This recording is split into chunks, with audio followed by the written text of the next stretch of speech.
이번 폭동 사건은 제2의 내란 사태라 아니할 수 없습니다. 내란은 내란을 낳고 폭동은 폭동을 낳습니다. 하루빨리 내란 사태를 진압해야 되는 이유입니다. 평화적 계엄이란 말은 있을 수 없습니다. 뜨거운 아이스크림이라는 양립할 수 없는 형용 모순입니다. 아무 말 대잔치입니다. 진실의 힘은 큽니다. 거짓은 진실을 이길 수 없습니다. 헌법재판소에서 윤석열의 신속한 파면을 통해 진실의 힘을 보여드리겠습니다. 윤 대통령께서 주장하는 부정선거 의혹에 대해서 어떻게 좀 생각하시는지 한 말씀 부탁드립니다. 그것은 지난번에도 아마 오늘도 관련된 진술이 나올 수 있는데 여러분들께서 잘 취재해 주시기 바랍니다. 최근 민주당 지지율이 좀 떨어지고 있다 이런 얘기 나오는데 어떻게? 그건 오늘 제가 드릴 말씀은 아닌 것 같아요. 오늘 이재명 대표께서 다 말씀하셨기 때문에.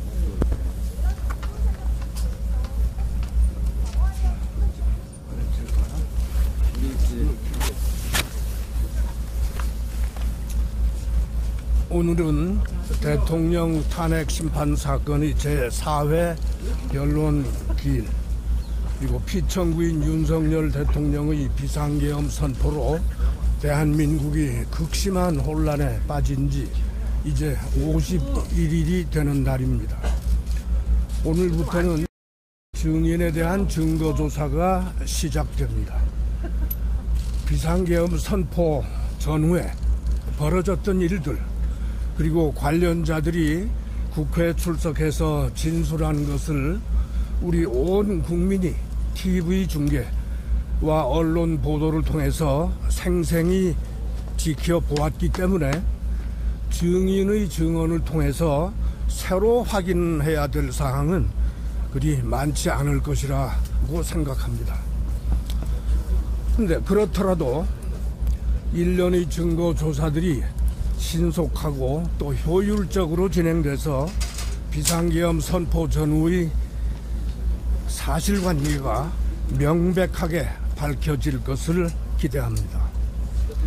지난 1월 21일 제3회 변론기일에서는 피청구인 본인, 즉 윤 대통령이 직접 출석 발언을 하였는데 객관적인 증거 그리고 정황에 전혀 맞지 않는 억지 부인 그리고 변명, 책임 전가로 시종을 해서 국민의 공분을 더욱 키웠다고 생각합니다. 그런데 진정 걱정되는 것은 지난 19일에 있었던 참담한 법원 난입, 폭동 사건 이후에도 헌법이 정한 법치 질서를 부정하고 사법부와 헌법재판소의 권능을 해하고자 획책하는 일부 극단 세력의 언동이 계속되고 있다는 것입니다. 그들은 시대착오적 비상계엄 선포를 옹호하고 그에 대한 헌법적 대응으로서의 수사나 재판, 탄핵 심판 등 사법적 절차를 오히려 불법 무효라고 주장하면서 헌법기관에 대한 공격을 버젓이 부추기고 있습니다.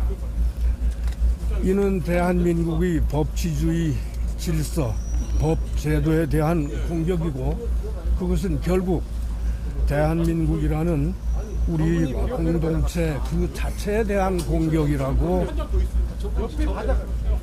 생각합니다. 이러한 행위는 여당과 야당 그리고 보수와 진보를 가리지 않고 절대로 용납해서는 아니 됩니다. 따라서 피청구인과 그 주변 인사들에게 일부 지지 세력을 부추겨서 분열과 갈등을 조장하는 행동을 즉각 중단하고 책임 있는 자세로 탄핵 심판에 임할 것을 촉구합니다.